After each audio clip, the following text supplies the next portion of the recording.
Hello student. आज इस video में हम लोग रेखा और कोण से संबंधित कुछ टॉपिक्स जैसे समांतर रेखाएं, तिर्यक रेखा, बहिष्कोण, त्रिभुज के अंतःकोण, इसके बारे में चर्चा करेंगे। आइए वीडियो शुरू करते हैं। इसमें पहला हम देखेंगे समांतर रेखाएं किसे कहते हैं। समांतर रेखाएं ऐसी दो रेखाएं जिनके बीच की दूरी हर एक पॉइंट पर, हर एक बिंदु पर समान हो। ऐसी यानी उनकी बीच की दूरी हर जगह समान होगी, वो समांतर रेखाएं कहलाएंगी। जैसे हम इसको ऐसे लिख सकते हैं दिखाने के लिए, ये दो रेखाएं जो हैं समांतर रेखाएं कहलाती हैं। ये क्या है, मान लीजिए ए बी और ये है आपका सी डी, दो समांतर रेखाएं हैं। उसके बाद आता तिर्यक रेखा। जब दो समांतर रेखाओं को एक रेखा काटती है तो उसको हम तिर्यक रेखा कहते हैं। जैसे ये आपकी अगर हम बात करें तो ये एक रेखा दो समांतर रेखाओं ए बी तथा सी डी को काट रही है।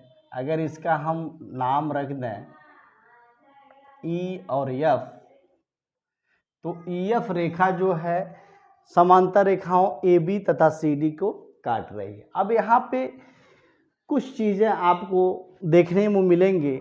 ये चीज़ें ये हैं कि यहाँ पे कुछ एंगल्स बनेंगे, बहुत सारे एंगल्स बन रहे हैं। देखिए यहाँ पे कोण बन रहा है, यहाँ बन रहा है, यहाँ बन रहा है, यहाँ, यानी कुल 8 कोण बन रहे हैं।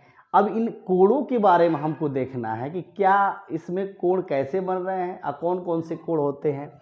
अब देखिए, अगर हम इनको नामकरण कर दें, अगर ये कोण 1 कर दें, इसको 2 कर दें, इसको 3 कर दें, इसको 4 कर दें, उसी तरह इस कोण को 5 कर दें, इसको 6 कर दें, इसको 7 कर दें और इसको 8 कर दें, तो यहाँ पे संगत कोण यानी करस्पॉन्डिंग एंगल वो एंगल होते हैं जो तिर्यक रेखा के एक तरफ के बने कोण हो।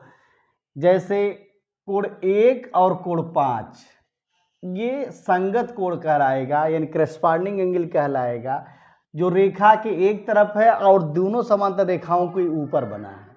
उसी तरह कोण 2 और कोण 6 भी आपका क्या होगा, संगत कोण होगा। देखो ये भी, ये रेखा के इस साइड में है और रेखा के दोनों ऊपर है, दोनों ऊपर बने कोण हैं, तो ये आपके संगत कोण कहलाएंगे। फिर उसी तरह 3 और 7 भी संगत कोण होगा, रेखा के साइड में है, एक साइड में है और दोनों रेखाओं के नीचे की तरफ बना कोण है। उसी तरह 4 और 8 भी संगत कोण होंगे। ये 4 और 8 जो है दोनों रेखा के नीचे है और इस जो तिर्यक रेखा उसके एक साइड में है, तो इस तरह से। और आप ही जानते हैं संगत कोण आपस में बराबर होती है। जैसे अब मान लीजिए 1 और 5 यानी कोण 1 और कोण 2 संगत कोण है, तो ये कोण आपस में, कोण 1 और कोण 5 ये संगत कोण है, ये आपस में बराबर होंगी, यानी संगत कोण 1 और 5 संगत कोण है और संगत कोण आपस में बराबर होती है, यहाँ पे जान लीजिए। उसी तरह कोण 2 बराबर कोण 6 होगा।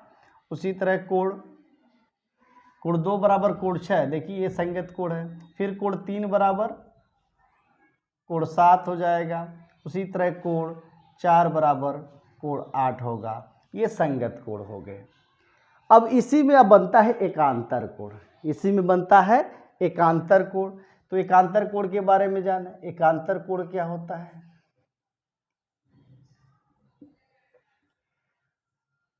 देखिए एकांतर कोण तिर्यक रेखा के दोनों तरफ, और अगर दोनों रेखा के बीच में बना है, दो समांतर रेखाओं के बीच में दोनों तरफ के जो कोण बनेंगे वो आपके एक इस तरफ का और एक इस तरफ। जैसे आप कह दें कि कोण 3 और कोण 5 ये एकांतर कोण कहलाएंगे, उसी तरह कोण 4 और 6 भी एकांतर कोण होंगे, कोण 1 और कोण 7 भी एकांतर कोण होगा, और कोण 2 और 8 एकांतर कोण होंगे। और एकांतर कोण का भी कॉन्सेप्ट यही है कि एकांतर कोण आपस में बराबर होते हैं। तब देखिए कोण 1 का एकांतर जो होगा वो 7 होगा, ये कोण 2 का एकांतर कोण जो होगा वो 8 होगा, ये बहिष एकांतर कोण कहलाते हैं, यानी एक्सटीरियर एंगल होते हैं बहिष एकांतर कोण।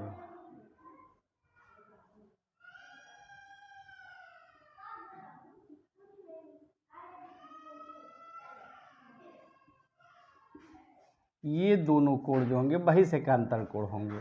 उसी तरह कोण 3 बराबर कोण 5 होगा और कोण 4 बराबर कोण 6 के होगा, ये अंतः एकांतर कोण, अंतः एकांतर कोण।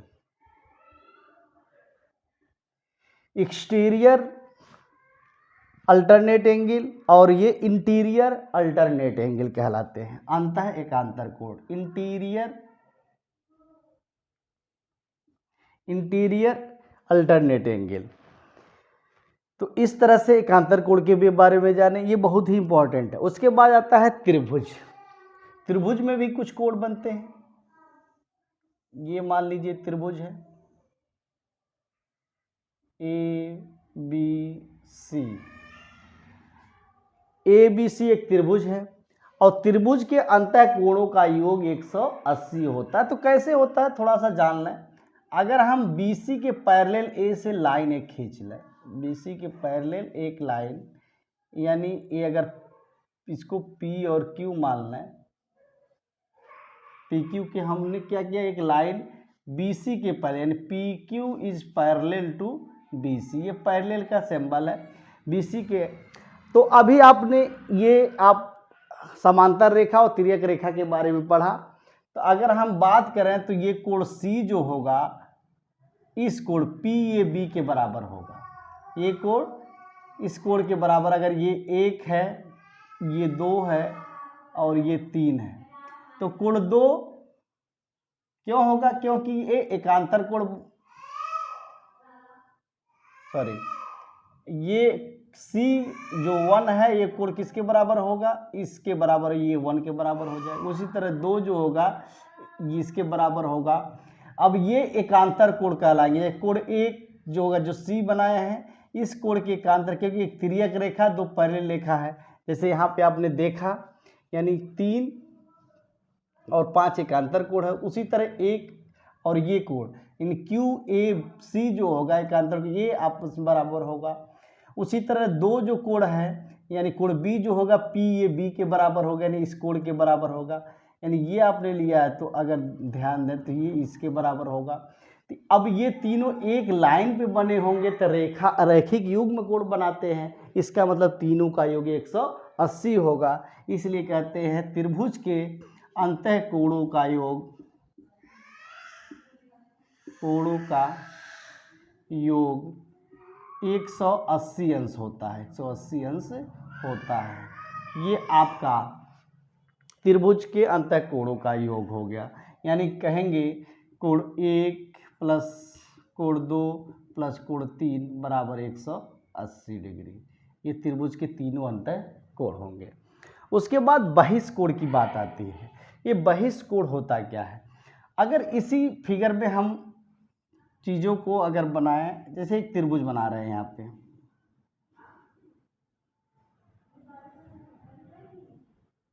ये मान लीजिए PQR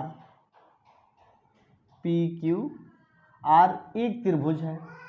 तो अगर हम QR रेखा को आगे तक हम मान लीजिए X तक बढ़ा दिए, तो जो ये कोण बन रहा है यही आपका बहिष कोण कहलाता है। बहिष कोण, जो बहिष कोण होता है, इस कोण के अपोजिट साइड, जैसे यानी P और Q का योग के बराबर होता है। ये बहिष्कोण इस दोनों कोण के योग के बराबर होगा। तो इस तरह से उसी तरह अगर हम यानी ये कोण क्या होगा, कोण P प्लस कोण Q के बराबर होगा। उसी तरह अगर हम RQ को Q से आगे तक बढ़ाएं, ये अगर ये Y तक जा रहा है तो ये भी कोण क्या होगा, एक बहिष्कोण होगा और ये कोण जो होगा P और R के बराबर होगा। किसके बराबर होगा, कोण P प्लस कोण R के बराबर होगा।